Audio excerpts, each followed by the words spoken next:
Good evening and welcome to the Executive Master of Health Administration's webinar on the value of telemedicine in today's healthcare landscape, presented by the Sol Price School of Public Policy at the University of Southern California. My name is Phil Soloria. I'm a graduate admissions advisor for the online program. I will be your host for today's webinar. So I'd like to thank you for taking your time out of your busy schedule just to join us today. Before we begin, I would like to review what you can expect during the presentation. And then in order to cut down on background noise, everyone is on listen-only mode. And if you're experiencing any technical difficulties, please be sure to refresh your browser. And if you have any questions for any of our speakers, please type them in the Q&A box in the lower right-hand corner of your screen and hit send. Now feel free to enter any questions as you think of them, and we'll be sure to answer as many questions as time allows at the end of the presentation. Also, a copy of the presentation and recording will be available soon. Now here's a quick look at what we will be covering. First, I will be introducing Michael Harris, Professor of Practice, who will share some information about the program, and then pass along to Joseph Sierra, Adjunct Instructor for the program, who will talk more about telemedicine and its placement in today's healthcare landscape. I will go over the next steps and admissions requirements. Then lastly, we will end the presentation with a brief Q&A session. I am going to now pass things over to Michael Harris, an EMHA Professor of Practice. Thank you, Michael, for being with us today. Thank you for having me. Welcome to all of our prospective students. Welcome to this program. Let me start by telling you a little bit about myself. I am a professor of practice. I come to the Sol Price School with about 35 years of healthcare professional experience, working in a great deal of different modalities, from IPAs, independent practice associations, to medical groups, to some hospital systems, and in various different types of positions, from vice president to president of several organizations. In addition to that, I bring to you roughly about 20 years of academic experience as an instructor for the Sol Price School in healthcare administration. Currently, I am one of the lead instructors for our executive program, so I get a chance to meet each and every student pretty much that goes through our program. I want to talk to you a little bit today about what you'll be required to do in this program, and just kind of give you an insight as to what you may be signing up for. I'm really very enthusiastic about this new journey that you may decide to take with our program. So want you to make sure that you take all of this information in, and as we proceed forward, certainly begin to ask questions about the program itself. First of all, let me just talk about Sol Price School. We are one of the top-ranked schools, policy schools in the country. In 2021, we were ranked number 3 in terms of health policy and management schools. So it's a pretty remarkable and important achievement for us at the school. I will tell you that we've been around for about 90 years, so we've got a long, outstanding history in healthcare and public policy. So that's something that you want to make sure that you consider as you make a selection to the school and what we have to offer. In addition to that, we are affiliated with the Leonard Schaefer Center for Health Policy and Economics, as well as the Brookings Institute. And both of those organizations are well known in the healthcare industry and in Washington, D.C. for the work that they do for organizations like CMS, Centers for Medicare and Medicaid programs. So again, we bring to you all of that information as you go through the program. So I will tell you that we want to create strong leaders in our program. And again, as you journey through the healthcare experience in this program, should you decide to come here, you'll have some exposure to that through many of our instructors. I will also add that given my experience and given the experience of our professors who teach in the program, you are going to get a combination of individuals who have the life work experience in many of these organizations, as well as the academic experience. And I think that should be pretty important to you as you start to make this decision. Next, I would want to talk to you about our goal. What's the goal? As you consider the challenge of entering in this program, should you be selected to enter into the program, what's our goal? One of the goals that we have here is that we want to improve healthcare from an executive level. And so again, you'd be entering into an executive manager program. Now, I will say this, is that many of you may decide or say, well, I'm not wanting to go into a strong leadership role. I don't want to go into the C-suite. But again, our program is designed such that we want to give you the depth and breadth of knowledge so that even if you are involved in some way, the C-suite, we want you to be able to sit at that table and be able to be intellectually competent about the discussions that are going on. So we want to expose you to all of the information that you're going to need in healthcare. So just keep that in mind, is that, it's not just going to be just executives. You may decide you want to be a vice president of telemedicine. You want to be a vice president of population health. We're going to prepare you to assume that kind of role. So keep that in mind as you consider this program. The other thing I want to say about our goal is that, and keep in mind in the back of your head, is that healthcare continues to be a very promising career. As we look at some of the data that's coming out, it shows that in healthcare alone, at the executive level, we're looking at probably about an 18% growth rate. And of course, we'll see any of the other corresponding positions available probably in that same range. So again, as you think about what our goal is, we want to make sure we prepare you to go into and meet that challenge of filling some of those positions. Also, I would say to you, we know that in the coming future, healthcare is becoming much more complex. It's transforming, and we want to make sure that our graduates are ready for that transformation. We want to make sure that our graduates are able to make a contribution to how healthcare is changing. As you know, from a political scene, we know that healthcare is always the topic of choice.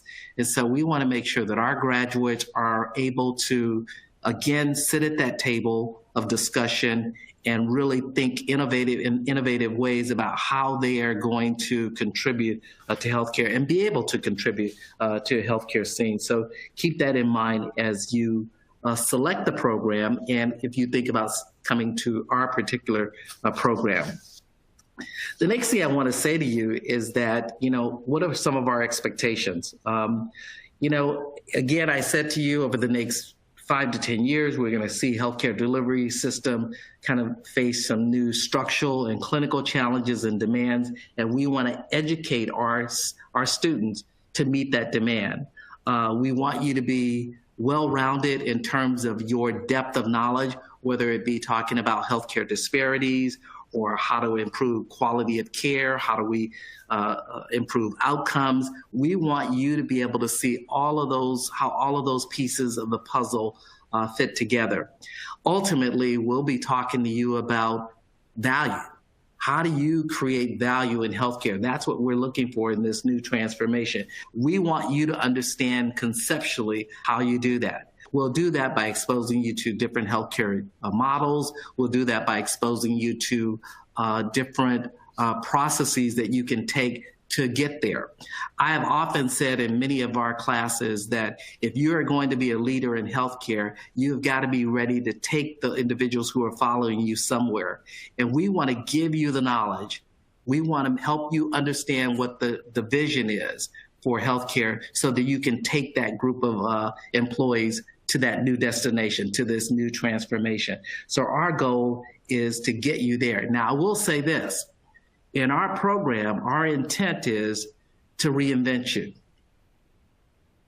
We want to make sure we take the base knowledge that you have and reinvent you so that you can actually make that contribution. Again, what is that reinvention process?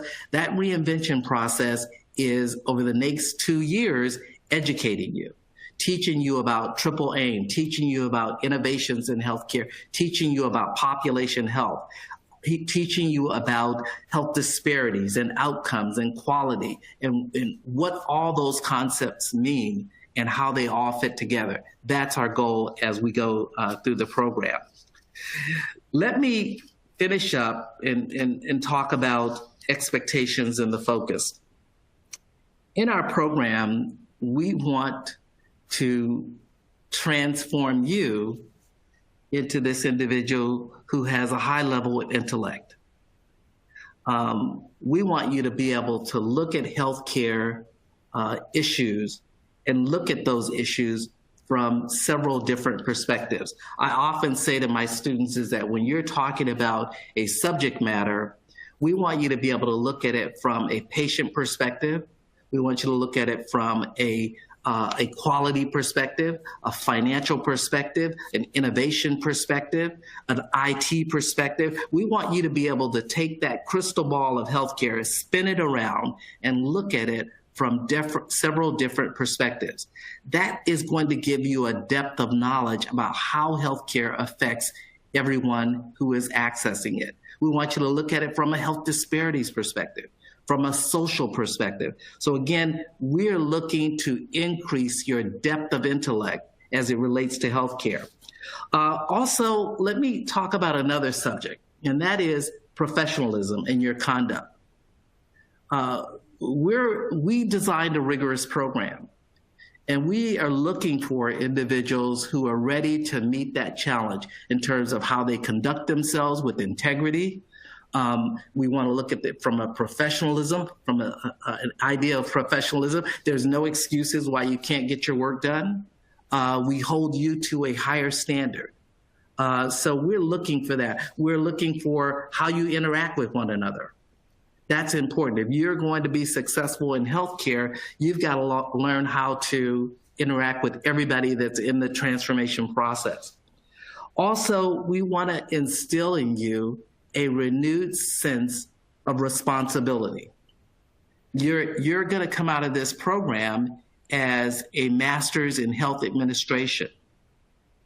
And I want you to be able to be a responsible healthcare leader. And in that responsibility, it means you have got to make sure that you understand the vision of where we're trying to go in healthcare. You've got to be ready to be a strong leader in our transformation process. You've got to be creative. You've got to be innovative. So we're looking for you to pull together in this journey that entire package of who you are. We want you to have clear problem-solving and decision-making abilities. I often say to our students in our population health classes that you look at the data and let the data tell you where you need to go. So we want you to be able to make decisions based on data, make decisions based on information that is coming to you from very reliable sources, whether they're scholarly articles that you're reading. We want you to be able to do that and decipher that information, use it to lead your staff, use it to lead the decisions that you're making. So again, I will close with this and saying, we're trying to reinvent you. And we want to reinvent every single part of you in this program, from your intellect to your professional conduct, to your integrity, to your renewed sense of responsibility, to your discipline. And again, I'm not saying that you don't have that.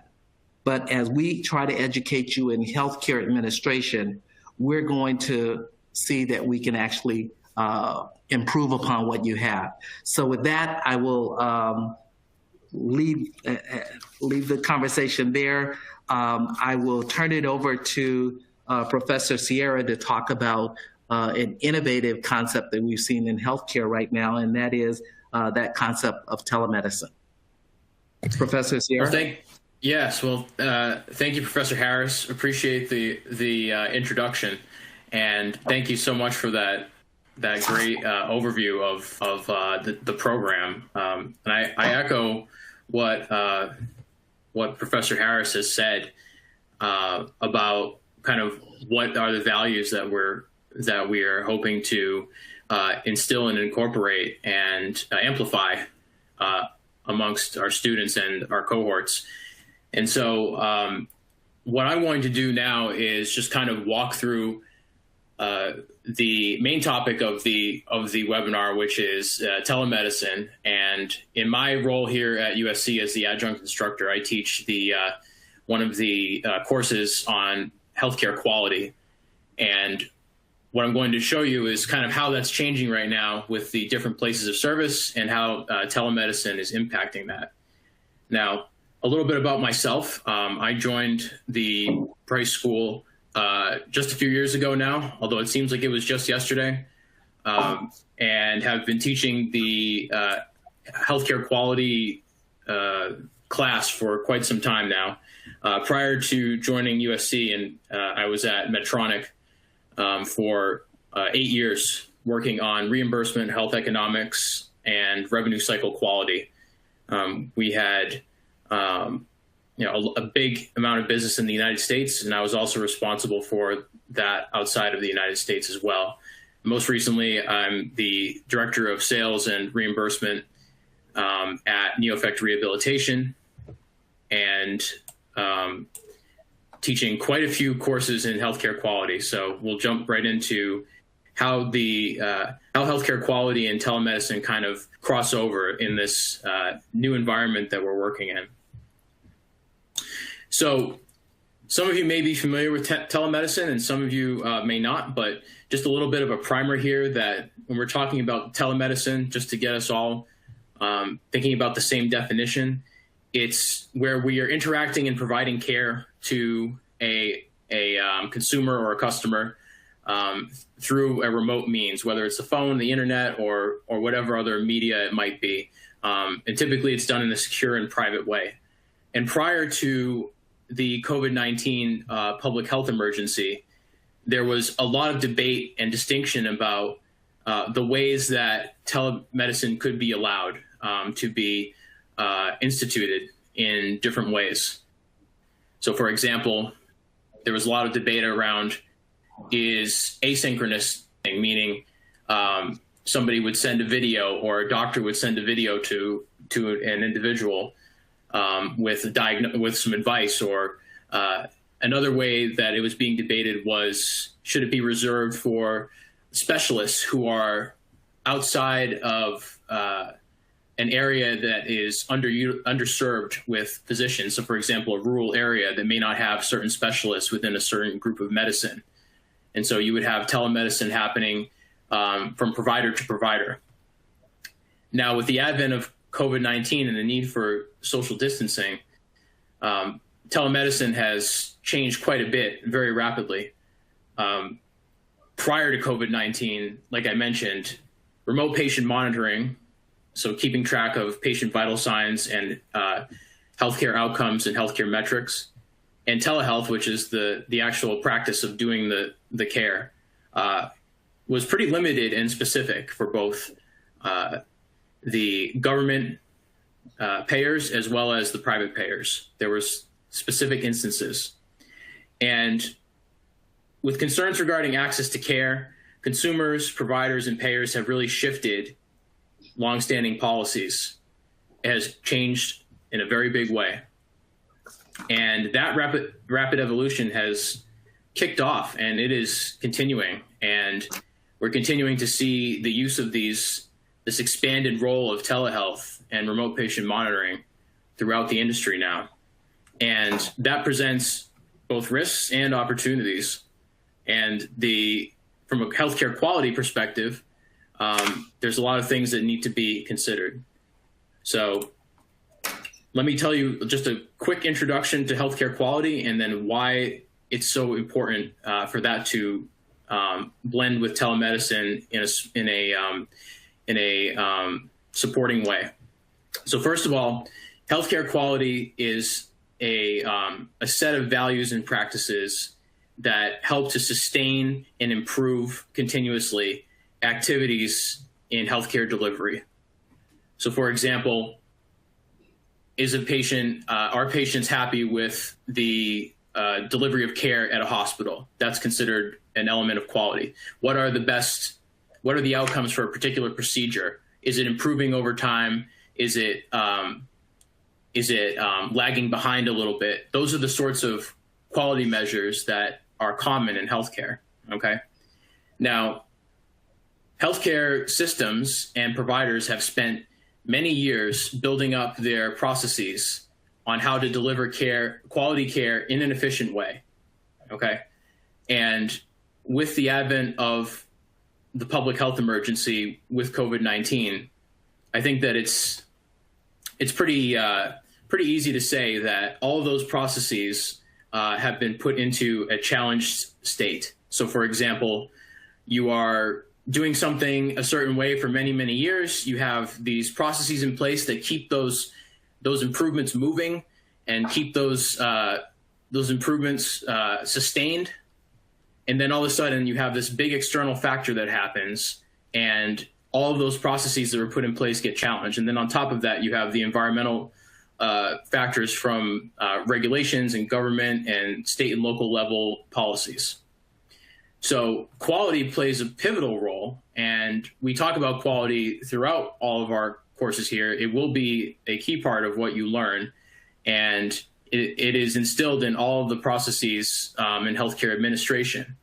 And in order to ensure that that value to stakeholders is sustained, that societal impact is sustained that the provider is making, a strong healthcare quality process and continuous improvement process and program and strategy will help to prevent adverse action, even in the face of challenges like the public health emergency. It'll help providers to ensure that outcomes for their patients and consumers are sustained. And if it is set up properly, these sort of environmental and high-level changes that occur in the space, with the correct processes in place, the processes will adapt accordingly. So you will learn about all those things. Maybe you already are doing quality programs now, but we'll talk about how to do that from beginning to end in at least my course and many of the other ones as well. And so what makes our approach a little bit different here at Price EMHA program is that we instill the fact that quality should be human-centered. It should be a cultural and experiential approach for organizations, whether it's a small organization or a large one. And so how do these organizations actually implement these quality initiatives, right? Well, what you'll learn here is that you start with quality as a cultural value, okay? So again, approaching with a human-centered design for stakeholders and adding that into the existing processes, stacking that with a way to replicate and continually improve the delivery of healthcare using Lean and Six Sigma, and then measuring outcomes and implementing countermeasures. And this stack of procedures becomes your continuous improvement cycle. And so as changes happen with regard to the inevitable changes of different processes and procedures being subject to changes in telemedicine policy, those processes will help to make sure that the actual services being conducted are up to date and it's being done in the most efficient way possible, making sure that the patient and the provider are at the center of attention in terms of ensuring that they have good outcomes and we have acceptable efficiency. These things help to increase patient access and have societal impact as well, because the healthcare systems and the healthcare solution providers and service providers that are out there who institute these sorts of practices are looked at as an example in the industry, and helps to also differentiate these providers from both a government and insurer perspective. So it has a lot of impacts. And in the face of challenges like the pandemic, that's when you know that your system either needs to be changed, or that the system that you have is working, but you may have to do a little bit of tweaks. But the stronger the system and the more ingrained it is into the culture, the more it will be like muscle memory for the organization. I'll show you what I mean by that last. And I promise this is my last slide. Quality is now more important than ever in terms of how it integrates with everyday procedures, especially with telemedicine. Your quality strategy for your organization that you will learn how to implement here at USC can be the vehicle for ensuring that these processes are implemented appropriately. Okay, and here's what I mean by the strategy. You have organizational values, and your strategy follows those. You have operating mechanisms, like what they call them at General Electric, operating mechanisms and controls that are the everyday or monthly or biweekly processes that ensure that things happen and things are addressed and that problems don't fall through the cracks, so to speak. It's customized to the organization. It's relevant to both internal and, as Professor Harris was saying earlier, external stakeholders as well. Not only internal, but external stakeholders as well. And we'll talk about how to map that out. What I like to focus on in the course that I help to teach is the measurement piece, because in healthcare, it's important that you measure things, the outcomes that you have, in an appropriate way. And we see a lot of examples out in the field of measurement being kind of haphazard and less than the standard that many stakeholders would like to see. And so we talk about how to structure your quality programs to meet that in an adaptable and agile way. And then from a communication standpoint, you need to have an easy to understand strategy. So when it comes to telemedicine, if you have these core values in place, you can start to measure what I think are like the top 4 telemedicine specific quality metrics. Many of these have not been implemented, but if you're thinking about how to apply these in your organization, here's some advice right away. Privacy and security. How many privacy and security episodes or events have occurred? You should design systems to set that to 0. You should have processes in place to make sure that the privacy and security of patient data is taken care of. Compliance and surveillance. What are the preventative measures that are in place, and what are some of the compliance controls that are in place? How many events from regulators are occurring? And outcome replication. If you see success in a particular procedure for telemedicine specifically, that procedure, if it's, of course, subject to medical practice and scope of practice, should be replicable in other settings as well. So the great thing about telemedicine is that, of course, subject to state laws and federal laws, it is scalable. So you have success in one line of business, it can be perhaps extended to another line of business with some success. And then process optimization. So, a way for organizations to see, what is our cycle time? What are the number of steps that are happening in the organization, right? So this can help to develop your platform for quality healthcare and continuous improvement while thinking about how telemedicine comes into play. Because I can tell you that, and I'm sure that Professor Harris would agree, and many of the other people on this call would agree that, telemedicine is something that in its current form may change, but it is a strong part of our healthcare system now. And it's probably not going to go back to how it was before. Let's put it that way. It'll be continue to be ubiquitous. And so again, I teach the healthcare quality class here in the EMHA program. So I hope that we'll have a chance to work together in the future with some of you that are here, or all of you that are here rather, and would welcome any questions at the end once we discuss some of the updates from the school. And I want to thank you all for your time. And again, thanks to Michael for the introduction. And I will pass it back over to the team. Thanks.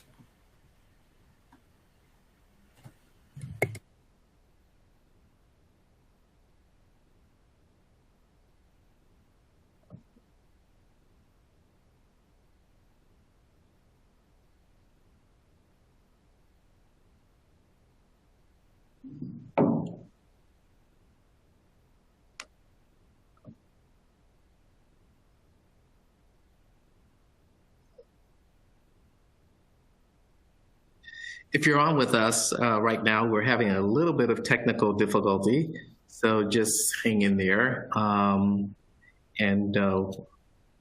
you, Michael. Thank you, Joseph. Okay, there we go.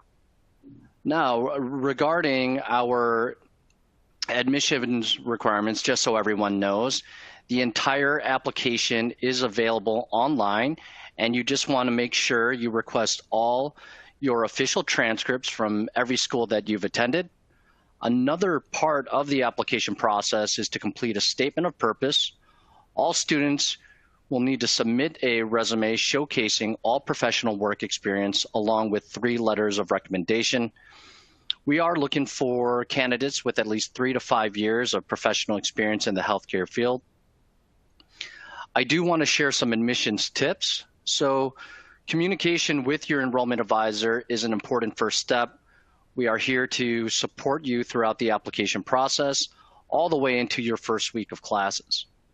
Now, another good tip is to make sure that you're following the deadlines and the due dates to submit your application in a timely fashion. And as always, make sure to reach out to one of us with any questions that you might have.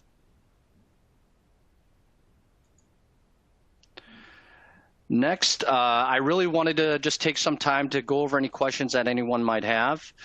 We did receive a few already, so if you have any questions, please be sure to share them in our Q&A box so I can make sure that we are able to address those, and we'll get to as many as we can. We did have a question here. It says, I'm currently working on my Lean Six Sigma certificate. Does the EMHA program give credit to those who have it before they start the program?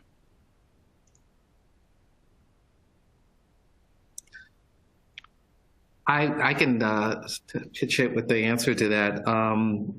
I don't believe that we give credit for it, but I will say that when you take one of our classes, operations classes, it is probably something that will come in handy in terms of the depth of the work that you do on assignments and really understanding how it applies to healthcare.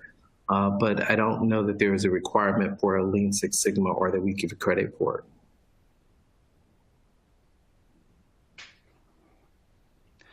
Thank you, Michael. We do have another question here, and this could be for either of you guys. What do you think is the biggest issue facing the future of healthcare, and how can gaining an EMHA help be a solution to this issue? I'll go first. I think the biggest issue that we face in healthcare is something that I think every potential student and who has been in healthcare should be aware of, and that is we are running out of financial resources to take care of the populations that we serve. CMS has sounded that alarm many, many times. I think the latest alarm says by 2026, we'll start to see a serious depletion in our financial resources to take care of a population. Part of this is driven by the fact that we are seeing many more elderly. People are living longer, despite what we've seen with COVID. When you take that out of the equation, people are living longer. And as you live longer, you have chronic diseases. And so those chronic diseases are using up a massive amount of our resources. So that's probably the biggest issue that we're facing, is how are we going to take care of a growing population? How are we to compensate for more technology that costs money? What do we do with that? How do we handle that?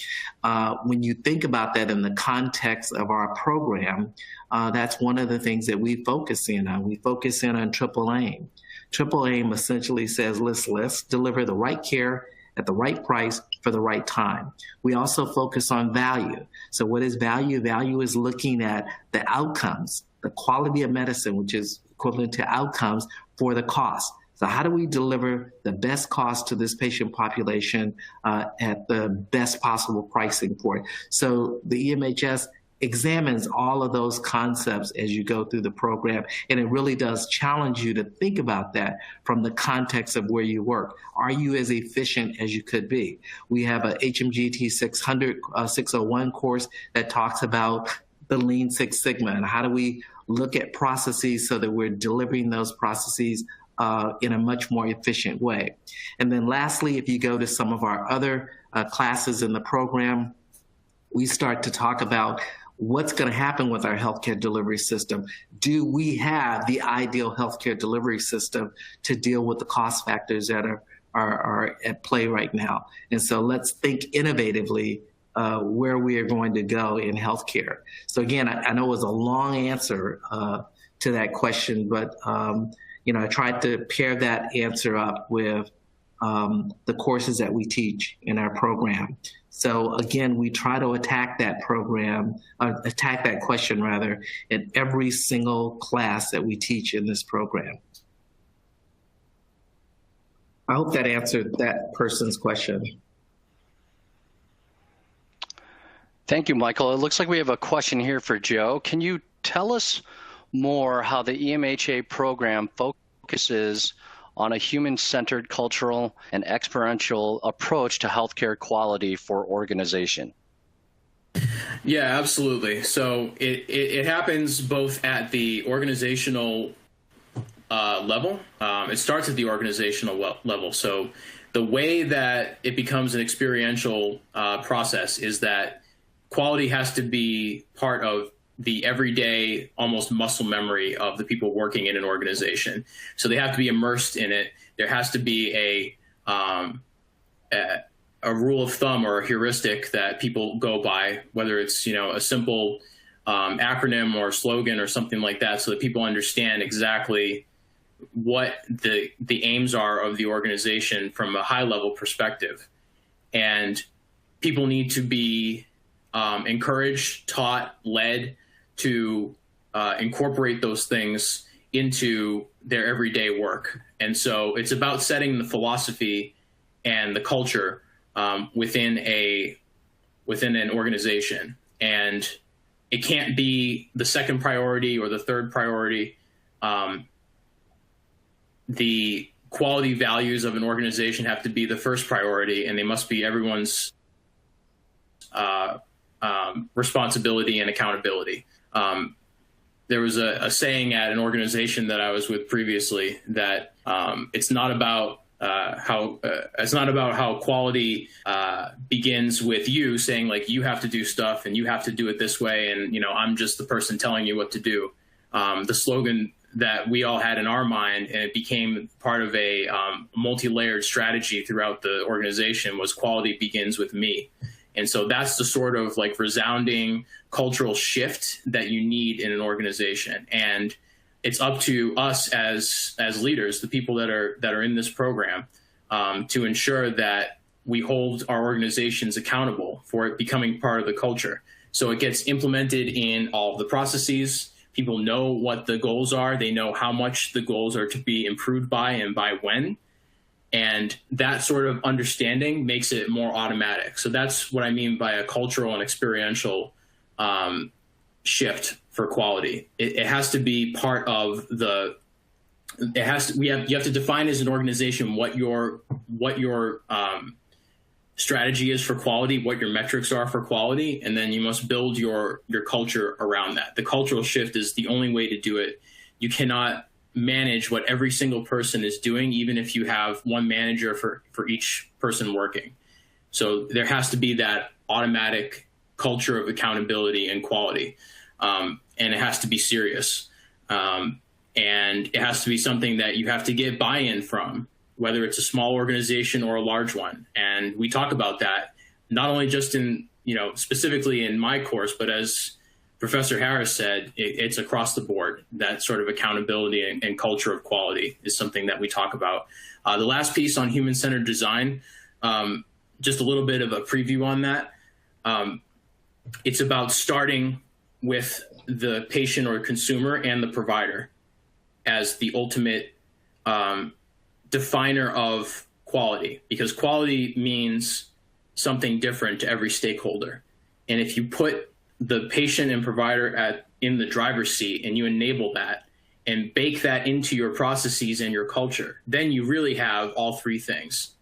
You have experiential, you have human-centered, and you have something that's accountable and cultural.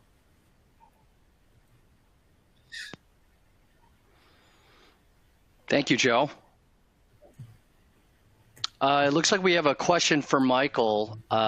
Can you tell us more about the demands placed on the next generation of industry leaders, more on issues on escalating costs, measuring quality of care? Sure. Well, I think first of all, let me say this. When we go through HMGT 520, one of our initial courses in this program, it's our leadership course. And so we start out fundamentally saying to our students, listen, you are going to be a leader. And you're going to be responsible, speaking of cultures, you're going to be responsible for setting the culture and the priorities inside your organization. You're the one that is going to have to look at that mission and the vision of the organization and make sure that that is disseminated throughout the entire organization and reinvent the culture that's going to take you where you need to go. And if that culture is looking at quality and understanding what value means and how we translate that into every aspect of what we do, from healthcare to contracting to, coordination of care, all of those different aspects in the organization, that's going to be your job. And so that responsibility, it lies on the current generation, but even more so on the next generation because we're running out of money. It's also going to be on the next generation because we need to make sure that we have the best healthcare delivery structure to deliver on all of these different concepts of health disparities and quality and value and AAA. You're going to be responsible for having that on your shoulders and making sure that it's implemented. And so that's a responsibility that we have. I've often said in many of my classes that we as a country are going to go into the next generation of healthcare, the next transformation of healthcare, probably kicking and screaming because we don't want to change. And now, again, I'm a little biased. I believe that healthcare delivery models are going to have to change given the issues that we have on finance and delivering quality. And we haven't made that change. We went kicking and screaming into the Affordable Care Act. And I think this next generation is going to be the generation that has to provide the strong leadership, has to look at the data, has to understand the populations, has to understand the finance and say, this is where we need to be. This is how we need to deliver healthcare. This is how we need to collaborate with communities. This is how we need to look at population health and be able to deliver on a sustainable healthcare delivery model. That's going to be, that in itself is going to be the next generation challenge. Developing and implementing a sustainable healthcare delivery model and dealing with all the issues that I've talked about, from health disparities to, chronic care illness to an aging population to the next pandemic or whatever else comes our way. They're going to have to be able to have a delivery model that is going to be effective at dealing with that. I hope I answered that question. Thank you, Michael. It looks like we have another question for Joe. Joe, what is the future of telemedicine? What does that look like post-COVID? Oh, wow. That's a tough question. I might lean on and get Professor Harris' opinion on this as well. But One thing I will say is that, like I had mentioned before, in the short-term future, I don't think that you're going to see a lot of change from the policies that are set now, meaning the equivalence of in-person versus telemedicine. I think that's going to continue to move forward, perhaps even after the public health emergency is completed. I think that you're going to see a lot more consolidation and BAA arrangements, meaning that organizations are going to end up working with a common set of providers who handle certain services in a certain way. So I think that telemedicine is going to continue to drive that trend because, many consumers are choosing to go with the telemedicine model versus in person, when possible. So I think that that's an element that needs to be explored and researched in order for us to say exactly where it's going to go. But the key factor is that the payer, who is historically been, in my opinion, slightly opposed to some of the way that, the current way that we're doing telemedicine. If you had asked a payer 5 years ago, hey, what do you think about doing things this way? Some payers may say, well, it's still not as good as seeing a doctor in person. So that's a key part. And then, of course, the reimbursement is going to be another part as well. What is the impact of telemedicine on reimbursement, and how does that change business models? So it's tough to do a crystal ball on that until we kind of see what happens after the public health emergency. But the key factors there are consumer choice, payer policy, and the continued consolidation of providers. I mean, Professor Harris, I don't know if you have anything to add to that or you have a different take, but I'd love to hear your thoughts too. I agree with you. And I would just say to our students who are pondering this question is something I said to you earlier, let's let the data tell us where it's going.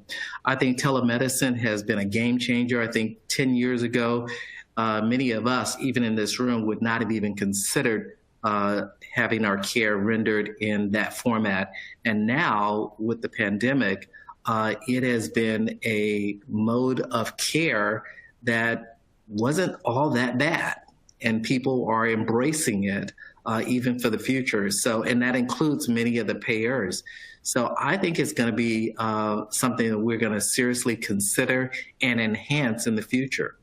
And by the way, I don't think it will just be telemedicine by itself. I think it's going to be telemedicine along with some other modalities to monitor what's going on with our health. So there'll be other kinds of innovative technology that's going to say between telehealth and this other monitoring, we know that you're doing well. Your healthcare is right on track. So I think it's going to be, it's here to stay and it's here to be enhanced. And I think that's what we're going to see happen with it. But we got to let the data, let's get through this pandemic. And as I would say to all of our EMHAs, let's look at the data. And we'll probably do that in one of our classes. Let's look at the data and let's see what the outcomes were. Did healthcare get any worse?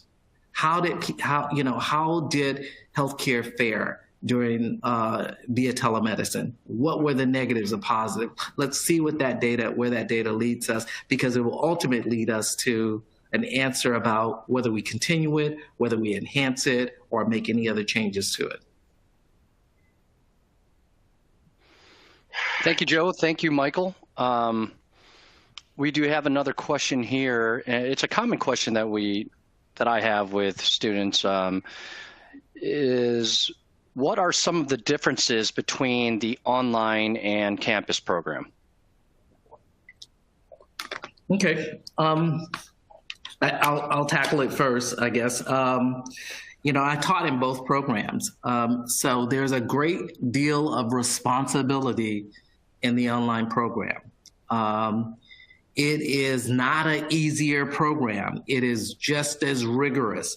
We expect for our EMHA students to be involved. I frankly require that they come to class. I will make sure that you are engaged in the process. I will call on you and ask you to give me your perspective on a particular topic, and I will wait for an answer. So I want our students to understand that this program is really not different from the on-the-ground program, other than, I will say this, they typically require fewer years of experience. Okay, so they're not as seasoned as our executives, which goes by the name, Executive MHA Program. But I want to dispel the fact that, hey, it's an online program and I can just kind of whiz through it and I can be in the shadows. You're not going to be in the shadows in Professor Sierra's class or my class. You're going to have to rise to the occasion. And you're going to have to get the work done. And this program, you may say, is not for me, because I didn't know if I was going to have to work this hard. We're going to work you hard. You're going to have to do the work so that when you walk across that stage and you are conferred the degree of MHA, I feel comfortable that you've earned it. I don't know. I always ask the question of whether or not I've answered the question, because I know I can veer off. So make sure that Thank you. I get there. Okay. Yeah, and kind of just to piggyback on that, another common question is, do online students have the same access to the campus resources as an on-campus student? Yes, I'll answer that. Yes. In terms of your research capabilities, which is something that you are expected to do. So I can tell you that for both my course and all of Professor Harris's courses and interactions, that when you're contributing to when you're contributing in the class, when you're presenting an opinion or debating, and yes, there's debate between your colleagues in these courses, you must utilize the resources that USC affords you. USC is it is a privilege to have the resources that USC affords to all of the students and faculty. I mean, the access to just the library alone, the library resources at USC, the access to all of the academic journals and databases, and the incredible, it is probably second to none. And you will need that as you work through our courses, because all discussion posts, even responses to people's discussion posts, which are the media by which you communicate with your colleagues and with me, and a way to present your analysis and point of view and opinion on different topics, require you to back that up with data. And the reason why we do that is because, whether you plan to move to a degree after your MHA, or even while you have your MHA, as a healthcare administrator, you will be called upon to publish things. You will be called upon to develop white papers, and all these different things require that you be a good researcher. So you're applying the capabilities that USC affords you. Just from a purely research standpoint, and that will enhance your understanding of the subject matter. And in your debate with your colleagues, you'll also see, perhaps opposing viewpoints, and you can, utilize data in order to continue that dialogue. Professor Harris, do you have anything else to add to that? As far as the resources go, it's pretty great what you get. Yeah, I think it was well said. I don't have anything else to add to that. But I do want to say one other thing that I typically say to our students. So I'm going to ask Joe, is that okay to talk at this point? Or do you have other? Go. Okay. All right. Please. So one of the things that I say to our students is that when you come out of this program, or as you journey through this program, I want you to hear me. There ought to be a perceptible difference about who you are as a USC MHA student. You ought to think differently about healthcare. There ought to be a framework of how you present your information, or when you're asked questions about healthcare. Now, the framework that I have typically given our students is to say, look at it from many different perspectives. I mentioned this earlier. Look at it from a quality perspective. Look at it from a patient perspective. Look at it from a finance perspective. Now, let me retreat for a minute and say this. If you as a student are asked, what do you think is going to happen in healthcare in 2025?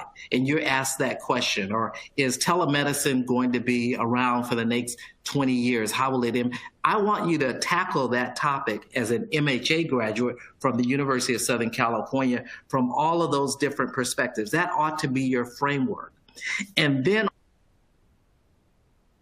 on top of that, because of the work that you have done in this program, you ought to be able to back it up with some research. That research ought to come to your remembrance about work that you've done on telemedicine or Affordable Care Act or quality care. You ought to be able to back it up. Now, all of a sudden, there is something remarkably different about you when you open your mouth, is that you've got a framework of how you address a topic from different perspectives, and you can back it up with information that you have read about from some scholarly article. That's what we're looking for from our students. If you want to add your opinion later on, go at it. But we want to see some structure to how you address information. Thank you, Michael. Thank you, Joe. We do have some time for a couple more questions. It looks like there are a couple more in here. Do your courses discuss or address how we can influence public health, healthcare policies at the state and national legislative level, specifically those policies, if enacted, which will directly impact the functioning of our own healthcare system, payers, providers, patients? Yeah, I'll go first and then pass it to Professor Harris. The answer is yes, and I wouldn't say it's entirely the point of this program, because it's absolutely not. I mean, you first and foremost, you're a leader and someone that understands the key elements of being a successful healthcare administration professional. But we talk about, in addition to the internal stakeholders within a healthcare system, the importance of the perception of external stakeholders. And that is not just, the payer down the street. It's also the government. It's also society. I've had the opportunity to work on the Hill and work on legislation in the past at the federal level and at the state level.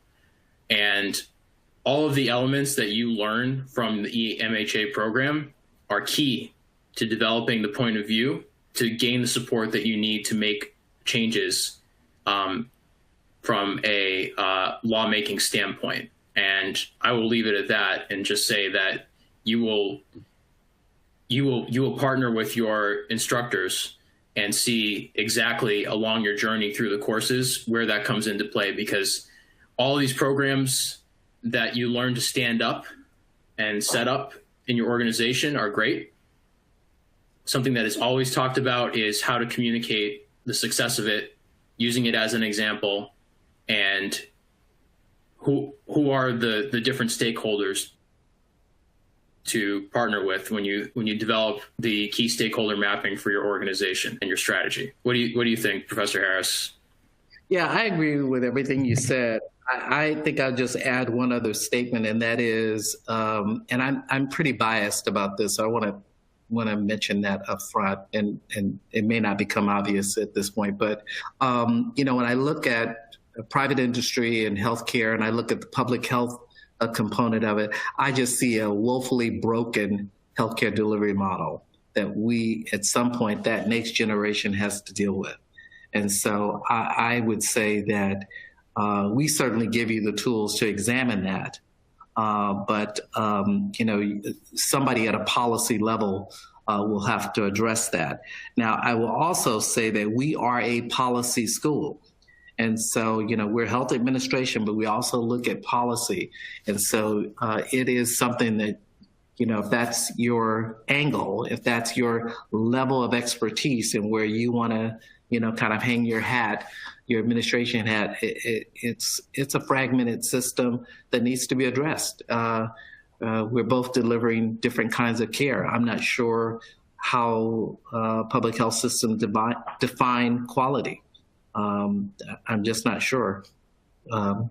So it's something we need to address in healthcare.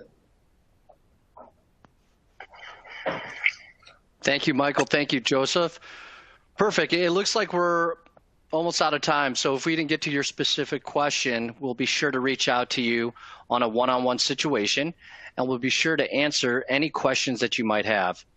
So at this time, I'd like to thank Michael and Joseph for sharing all of this information on the program. It really does mean a lot to us. We would like to thank everyone for taking their time out of your busy workday to hear more about today's topic. And as a reminder for next steps, here is my contact information with my email address included. If you have any other questions, or if there were any that we did not get to today, we'll be sure to send you a quick follow-up email to get these answered. And again, a copy of this presentation will be sent to you post-call today, and we welcome you to follow us on our social media channels listed here. Thank you again, and we hope you have a great rest of your week. Thank you. Thank you for attending, everyone.